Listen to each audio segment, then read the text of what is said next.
Hey, thanks for being a part of the conversation. Let's do some pod crashing. Episode number 340 is with Marie and Ray from the podcast After the Uprising, the murder of Darren Seals. Hello. Good morning. Guys, I got to start off with something that I just think is so amazing about your podcast After the Uprising, and that is that everybody lives on a street where something has happened, and so many stories have gone untold, and I'm hoping and praying that your podcast inspires people to step out and share the real journey like you're doing here with Darren Seals. Thank you. Thank you so much. We've been told we do a style of journalism called show your work journalism. Ooh. And a lot of people would just cut to the interview, and we want to show how hard it is. Like when you realize you've got to get a hold of this person, and how do you get a hold of them, and then they're dodging you, and to bring people on the investigative journey with us, which we think is kind of entertaining in its own way. Well, the thing about it is that you're very open in the very beginning of this. On episode 1, I mean, your only open door, you had to go to the people. Nobody was willing to talk to you, so you went to them. Exactly. And you know what? That's what public service is all about. Though this is a true crime podcast, it's also a public service. And we are identifying areas in government that have failed the system. And that's why this story of the murder of Darren Seals is so critically important, because you have to go out and talk to people. And we went down so many rabbit holes, but we found this interconnectedness between the people we interviewed, and we were able to obtain more information, eventually getting us to the resolution of who killed Darren Seals and why. Yeah. So how did you deal with everybody's interpretation? Everybody, I mean, you could have the same thing happening in front of each and every one of us, and we're all going to give you our interpretation. I think that's not to judge, because everybody does have their own filter. Yeah. And what we want, everybody was right in their own way. It just, we had to get down to the nitty gritty. Like, Lala, who was in episode 1, she talked about these bullets being, on the crime scene. They were on the crime scene, but they weren't part of the crime. So we saw that, and we had to ask ourselves the questions, who would put those bullets there? Why would they put just 3 bullets on the scene? And so everyone had some level of truth in the story, and we just had to figure out what that was to get to the answer. The two of you are masters at your sound bites. In other words, you gave me just enough to where I'm part of the story, and I wanted to hear more from the narrators. I wanted to know what was going on, but you gave me that authenticity just by giving me just a little bit of that sound bite. Right on. To do that, that's patience. That's leadership. Somebody had to have been there for you to be able, because you didn't just jump into it, did you? To say, no, we need to tell the story, but we need to have some salt and pepper first. Absolutely. You're always looking for substance, and you're looking for answers. I mean, when we read, at least my local paper, we're not getting the real juice anymore in reporting. Right. And I think that's one of the reasons why people delve into podcasts, because they get into the nitty gritty, and people they desire, and they're hungry for the real facts of a story. And that's what we were able to produce, no matter how hard or crazy it was. I mean, we even interviewed someone who is considered a suspect in multiple murders. That was an uncomfortable interview, but we did it, and we got through it. And frankly, a lot of the authorities we were talking to, whether federal, state, local in St. Louis County, seemed perturbed, seemed thrown off by the fact that we wanted specific answers to specific things, that we'd done research and we knew certain things we were asking them about, so they couldn't kind of snow us. And they would often take on an automatically antagonistic or adversarial, because they were confused, because they don't get this from the media, right? The media that relies on a relationship with them year in and year out, and therefore doesn't want to ruffle their feathers. And we were sort of like, let the chips fall where they may. Oh, yeah, those decision makers, now that podcasting is a part of our life, oh, my God, you bring it up to any of them. First, they roll their eyes, but then they realize that you have an open field of exploration, which means this isn't going to be a news story that's going to last 2 minutes like you guys are doing 10 episodes. I love this. Bingo. We sunshine requested ourselves, which is like the local Freedom of Information Act in Missouri. And you'll hear the podcast co-creator John Duffy and I discussing it in an early episode of season 2. We get back the results of sunshining our names, and we find that when season 1 came out, the head of St. Louis County PD's information officer had first initially sent department-wide, do not participate. These guys are not on a fact-finding mission. And then when the show comes out, it was like, please don't listen to this. Truth will suffer. Mm-hmm. How did he know? He'd never heard it yet. And I think they actually would be surprised by the direction that season 2 ended up going in. I know we were. Wow. Marie, when you leave no stone unturned, how do you gain the confidence to go to the protesters, the gang members, the police, the FBI agents? I mean, the meetings you guys must have had, or the planning stages, or do you just walk through the door saying, "Hi, I'm Marie, he's Ray. We got something to talk about"? Well, you know what? At the very beginning, it was intimidating to just do a cold call on a person who is a relative of a serial killer. Yes. But it was very easy to talk to protesters, at least for me, because I was a state senator during the Ferguson uprising. And I was in the streets with gang members and underground rap artists and men who were crying in my arms. So it was natural to go to protesters. It was not natural to interview murderers and have to deal with people who may feel uneasy about the role their own family members had in a murder that we were covering. And so in a sense, we had to be sensitive towards that. I mean, there's a lot of nuance in terms of approaching a grandmother whose grandson was involved in a murder, but at the same time was murdered, and his life could have been saved if he was actually prosecuted. So it takes a certain level of gentleness, but it also takes courage. Because you want to get down to the facts and you want to draw out the information that leads you to the next step. And so for some of the interviews, I can tell you, Ricky Smith, I was nervous about, but he actually ended up being one of the best interviews for me.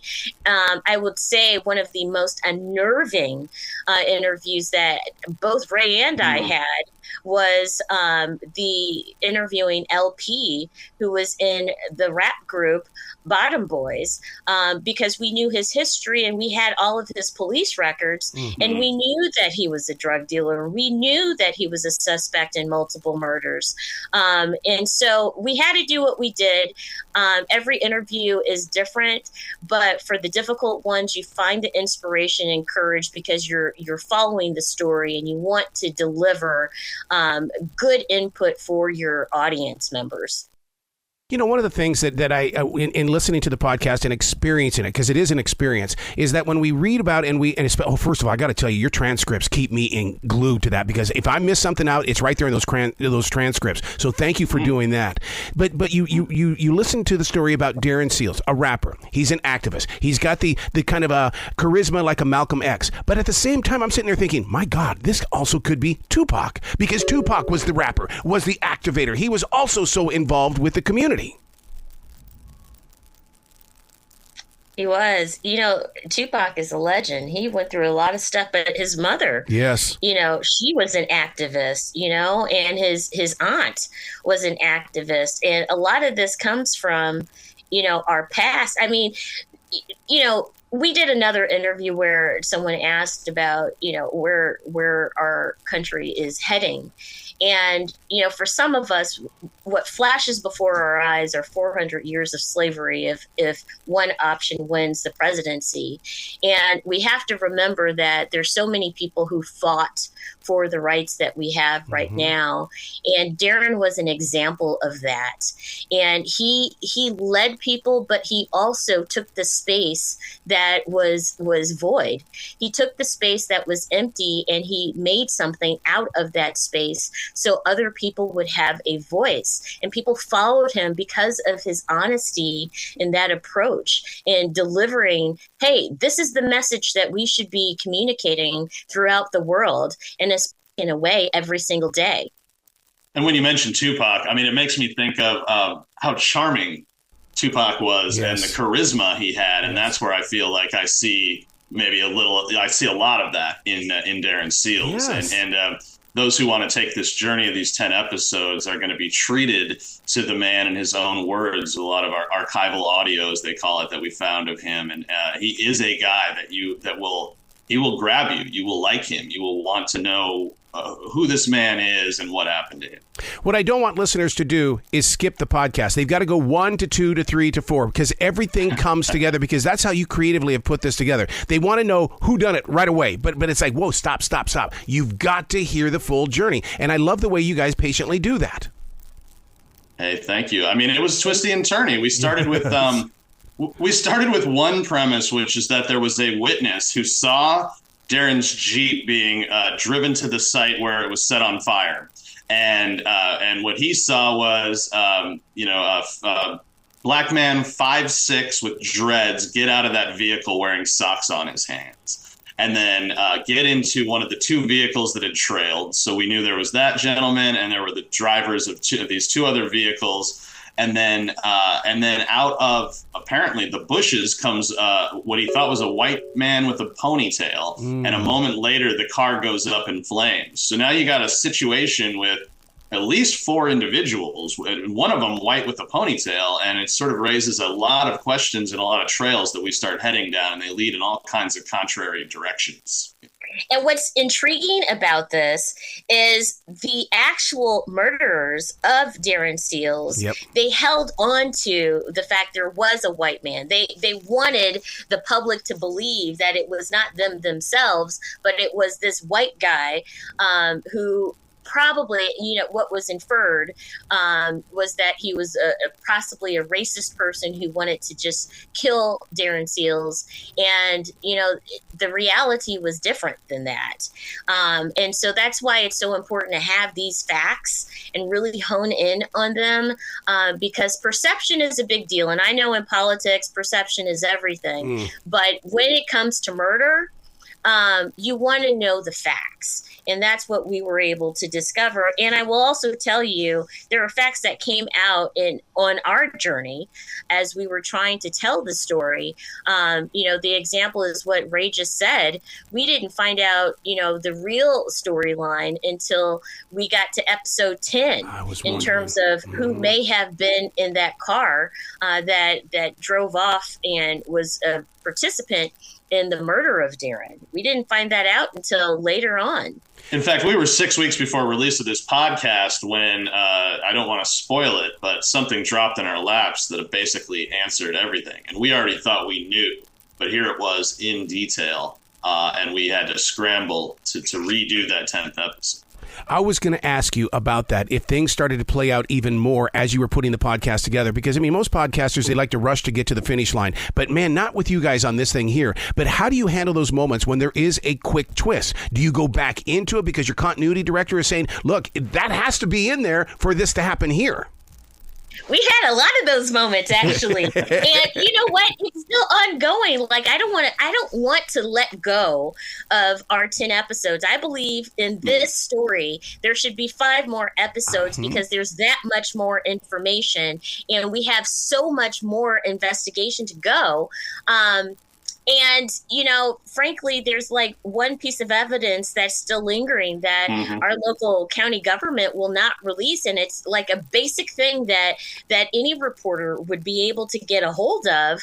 But we believe that at least in my belief, we think that the St. Louis County doesn't want to release this because it's going to unfold the truth. And that's why, our story could go on for another 5 episodes. And it's very hard to give that up, knowing that we only have 10 episodes. So hopefully there's more to come. But I don't want to give up because, listeners deserve the truth. And one of the things we really want to know is was no one prosecuted for Darren's Right. murder when we know for a fact that people knew who was involved? And that is where this document withholding by the St. Louis County Justice Center, among others, it seems to be rooted, is trying to keep that answer away from the public. Wow. In a very creative and professional way. I know we've talked about you guys being journalists, but what inspires me about listening to your voices, you're also activists. You're peaceful activists in the way of getting that story out there, telling me about our neighborhoods and our lives beyond the headlines. Well, and Maria was a legit activist. Like when I was watching all this go down on TV and, and rooting for the Ferguson activists, she was out there getting tear gas. Yes. Yeah. Wow. Yeah, that's true. This is, for me, this is another way of public service. Yep. And I didn't realize when I stepped into this role of host and producer and investigator that I would be evolving my public service into a podcast, but it is public service. And it's one to be commended in this space. We can't, as a former political person, we can't go door to door and talk about this podcast or that podcast. We have to talk about the bringing resources back to the community, things that people care about. But it's a different opportunity to communicate in a different way, and it's still at the same time is a public service, and that's an honorable thing. Wow. You guys have got to come back to this show anytime in the future, whatever it's going to take to keep pushing this story and others forward. Thank you, Arrow. Appreciate that. Hey, I'd be remiss to not to fail to mention that in addition to Maria and I, Mallory Kenoy and my co-creator of the original show, John Duffy, were both instrumental, as this was a team of 4 that went down this road for 2 years, and we hope audiences find it as interesting a journey as we felt we had. Unity. I believe in unity, and I believe in teamwork, and I love it that you let us know that. Thank you. Be brilliant today, you two, okay? Thank you so much.